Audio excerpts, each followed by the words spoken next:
এই বিড়ালকে কখনো আপনারা কষ্ট দিবেন না, বিড়ালকে আদর করবেন, বিড়ালকে ভালো মতো পুষবেন।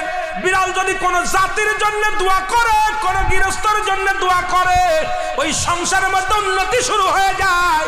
ওই সংসারের মধ্যে আর এক নাম্বার হলো, যে ঘরে বিড়াল থাকে সেই ঘরে জিন আসতে পারে না, জিন বাস করতে পারে না। আর একটা ঘোষণা শুনেন, নবীজি বলে গেছেন, যে ঘরের মধ্যে বিড়াল ছানা বাস করে ওই ঘরের মধ্যে জিন জাতি প্রবেশ করতে পারে না। তাহলে ছোট ছোট মাসুম বাচ্চাগুলো যে ঘরের মধ্যে থাকে, মুসলমান অনেক সময় জিনের আশ্রয় পড়ে যায়, অনেক সময় জিনে আসর করে, ওই ঘরের মধ্যে জিনে আসর করে।